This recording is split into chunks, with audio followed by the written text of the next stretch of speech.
This channel does not promote any violent, harmful, or illegal activities. All content provided by this channel is meant for an educational purpose only. টিভি9 বাংলায় স্বাগত। Full and final নিয়ে আপনাদের সঙ্গে রয়েছি আমি শর্মিষ্ঠা, অন্যদিকে news desk থেকে রয়েছে আমার অপর সহকর্মী মধুকল্পিতা। তবে প্রথম কোন খবরের দিকে নজর রাখবো? প্রথম নজর রাখবো কারণ সামনেই 26-এর ভোট রয়েছে। বাংলায় কি স্ট্র্যাটেজি নিতে চলেছে বিজেপি? কারণ বলা হচ্ছে বিহার ভোটের পরে বাংলায় ঘাঁটি অমিত শাহ, বাংলায় ক্যাম্প করে ভোটে নামছেন মোদির সৈনিক, বাড়ি ভাড়া করে বাংলায় প্রচারের কাজে শাহ। খবর বিজেপি সূত্রে আর ঠিক কি খবর পাওয়া যাচ্ছে জানাবেন আমার সহকর্মী প্রদীপ্ত সঙ্গে রয়েছে। প্রদীপ্ত, এখনো পর্যন্ত কি আপডেট পাওয়া যাচ্ছে? ঠিক কি সূচি রয়েছে অমিত শাহ? দেখো, বিহারের ভোটের গোটা পর্বটা মিটতে মিটতে নভেম্বর হয়ে যাবে এবং তারপর থেকেই এই রাজ্যের যে উৎসব পর্ব সেটাও মিটে যাবে এবং তারপরেই পুরোপুরিভাবে এই রাজ্যের জন্য ঝাঁপিয়ে পড়বে বিজেপি। অন্তত তেমনটাই সূত্র মারফত জানা যাচ্ছে। ইতিমধ্যেই তাদের রণকৌশল, তাদের পরিকল্পনা তারা করেছেন। মাঝে মধ্যেই প্রধানমন্ত্রী নরেন্দ্র মোদী তিনি আসছেন, অমিত শাহ তিনি আসছেন, জেপি নাড্ডা আসছেন, বিজেপির কেন্দ্রীয় নেতৃত্ব তারা বারংবার এখানে সংগঠনকে কিভাবে ঢেলে সাজাতে হবে সেই কাজকর্ম করছে। তারই মধ্যে এই মুহূর্তে সবথেকে যে বড় খবর আমরা পাচ্ছি তা হলো নভেম্বরের পর এই রাজ্যে পাকাপাকিভাবে অমিত শাহ তিনি থাকতে পারেন, ক্যাম্প তৈরি করতে পারেন এবং সেখান থেকেই তিনি নজরদারি চালাতে পারেন এই রাজ্যের ভোট কৌশল কি হবে, কিভাবে তারা এগোবেন এবং প্রতিদিনের যে প্রচার, প্রতিদিন কিভাবে তারা এগোবেন, তৃণমূল কংগ্রেসকে কিভাবে তারা কাউন্টার করবেন, এই সমস্ত বিষয় নিয়েই হয়তো যেটা জানা যাচ্ছে বিজেপি সূত্রে তা হলো যে নভেম্বরের পর থেকে একেবারে নিয়মিত এক্ষেত্রে নজরদারি করবেন। শুধুমাত্র আসা যাওয়া না, একেবারে বাংলায় একেবারে তিনি ঘাঁটি গেড়ে পুরো বাংলায় নির্বাচনের সমস্ত কাজকর্ম দেখবেন বিজেপির হয়ে, সেদিকে অবশ্যই নজর থাকছে আমাদেরকে। প্রদীপ্ত, তুমি আমাদের সঙ্গে থাকো। তবে 8ই জুন অমিত শাহ এই রাজ্যে এসে ঠিক কি হুঙ্কার দিয়েছিলেন একবার শোনা যাক। दिल्ली में सरकार बनी, 26 में तमिलनाडु की बारी है और मेरी बात कान खोलकर गांठ बांध लेना, कान खोलकर सुन लेना और याद कर कर घर में जाना। 2026 में तमिलनाडु और बंगाल में भारतीय जनता पार्टी और एनडीए की सरकार बनने जा रही है। আমরা অমিত শাহের 8ই জুনের বক্তব্য শুনলাম, তারপর একের পর এক স্যান্ডেলে পোস্ট আপনাদের সামনে তুলে ধরছি। তবে আমাদের সঙ্গে এই মুহূর্তে রয়েছেন তৃণমূল কংগ্রেস নেতা জয়প্রকাশ মজুমদার। আপনি শুনলেন বক্তব্য মোদীর, অমিত শাহের বক্তব্য শুনলেন যেটা 8ই জুনের বক্তব্য। তবে ইতিমধ্যে যা খবর পাওয়া যাচ্ছে বিজেপি সূত্রে, বাড়ি ভাড়া করে বাংলায় প্রচারের কাজে থাকবেন এবার অমিত শাহ। বিহারের ভোট মিটতেই বাংলায় নজর। মঞ্চ অমিত শাহ, মাইক সামনে অমিত শাহ, গলা অমিত শাহ, আর কথা বলার অধিকার সংবিধান দিয়েছে। সুতরাং বলতে অসুবিধে কে? ভড়ংবাজির বড় বড় কথা।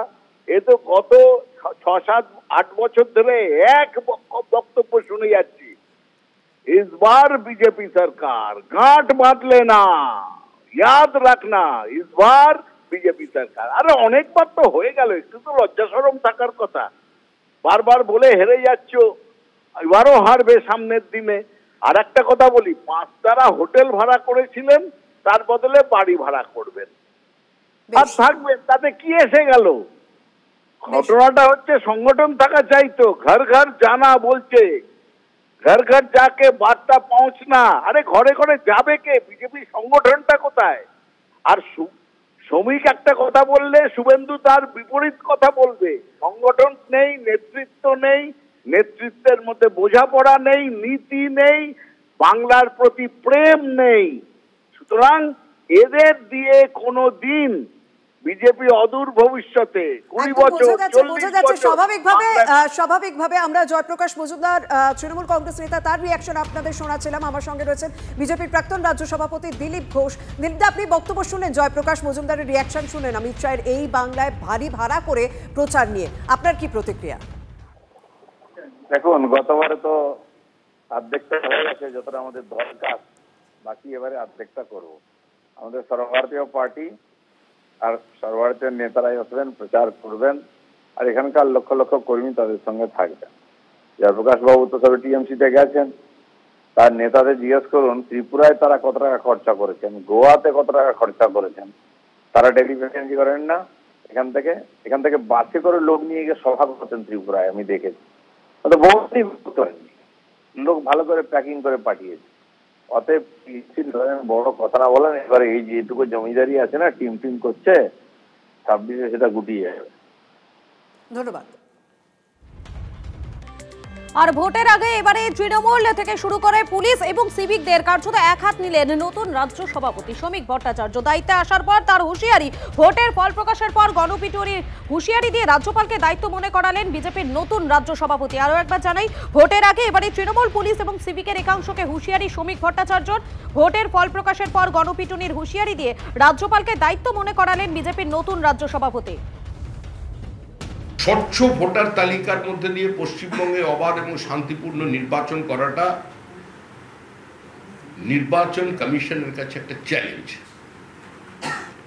আর রাজ্যপাল, যিনি রাষ্ট্রপতির প্রতিনিধি হিসেবে এখানে থাকবেন, তার এটা বিশেষভাবে দেখা দরকার যে নির্বাচনের ফল বেরোনোর পর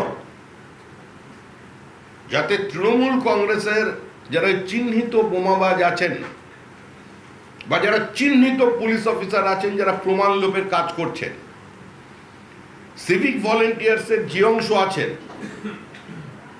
তাদের জীবন এবং তাদের শরীর যাতে অক্ষত থাকে সেটা দেখার দায়িত্ব কিন্তু তখন রাজ্যপাল। কারণ নতুন সরকার এলে তার তো একটা টিদিং পিরিয়ড থাকে, সে তো রাতারাতি সমস্ত প্রশাসনকে ঠিক করতে পারবে না, তার তো 15-20 দিন সময় লাগবে। কিন্তু তার মধ্যে যাতে এরা আক্রান্ত না হয়, তার মধ্যে কোনো লিঞ্চিং এর ঘটনা যাতে না ঘটে, সেটা দেখার দায়িত্ব থাকবে রাজ্যপালের।